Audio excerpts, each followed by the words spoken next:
Ezekiel Kabanata 13. Ang pahayag laban sa mga bulang propeta. Sinabi sa akin ni Yahweh, Ezekiel, anak ng tao, magpahayag ka laban sa mga propeta ng Israel sapagkat ang ipinapahayag nila sa mga tao ay sarili nilang kaisipan at hindi mula sa akin. Sabihin mo sa kanilang makinig sa mensahe ni Yahweh. Ito ang ipinapasabi ng Panginoong Yahweh, kaawa-awa ang kalagayang sasapitan ng mga propetang nagpapahayag ng sariling kaisipan at hindi ang mula sa akin. Bayang Israel, ang iyong mga propeta ay parang mga alamid sa mga pook ng lagim. Hindi nila ginawa ang sirang bahagi ng pader ng sambahayan ni Israel para ito'y manatiling nakatayo sa araw ni Yahweh.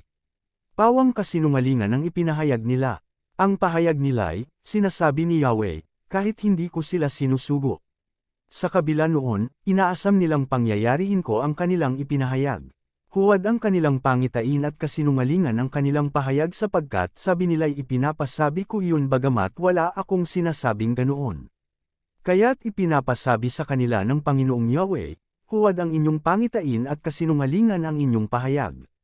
Ako'y laban sa inyo, paparusahan ko ang mga propetang may huwad na pangitain at nagpapahayag ng kasinungalingan.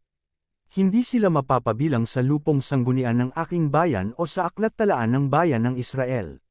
Hindi na kayo makakapasok muli sa lupain ito. Sa gayon, makikilala ninyong ako si Yahweh. Dinadaya ninyo ang aking bayan. Sinasabi ninyong, payapa ang lahat, gayong wala namang kapayapaan. At kapag may nagtatayo ng mahinang pader, tinatapalan ninyo ito ng kalburo.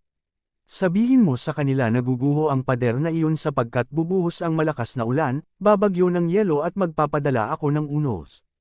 At pagbagsak ng pader na iyon, itatanong sa inyo kung nasaan ang inyong itinapal. Kaya, ipinapasabi ng Panginoong Yahweh, dahil sa aking galit, magpapadala ako ng unos. Dahil sa tindi ng aking puot, ibubuhos ko ang malakas na ulan.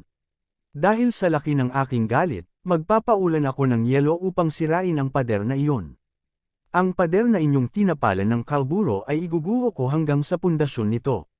Pagguho nito, matatabunan kayo. Sa gayon, makikilala ninyong ako si Yahweh. Ang matinding galit ko'y ibubuhos ko sa pader na iyon at sa mga nagtapal nyon. Pagkatapos, sasabihin kong wala na ang pader pati ang mga nagtapal nyon. Ang mga nagtapal ng pader ay ang mga propeta ng Israel na nagsabing maayos ang lahat sa Jerusalem ngunit kabaligtaran ang nangyari. Ito ang sabi ng Panginoong Yahweh. Ang pahayag laban sa mga babaeng bulang propeta.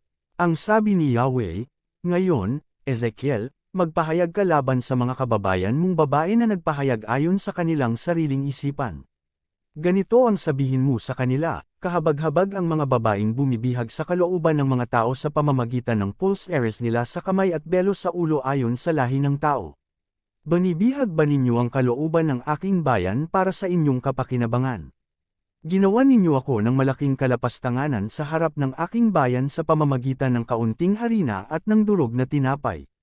Sa pamamagitan ng inyong pagsasabi ng kasinungalingan sa mga mahilig makinig ng kasinungalingan, pinapatay ninyo ang dapat mabuhay at binubuhay ang dapat mamatay.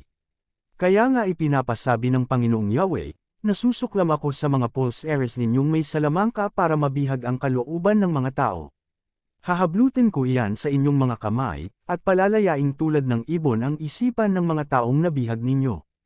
Hahaltikan ko rin ang inyong mga belo, at palalayain ko ang aking bayan mula sa inyong kapangyarihan. Hindi na ninyo sila masasakop. Sa gayon, makikilala ninyong ako si Yahweh.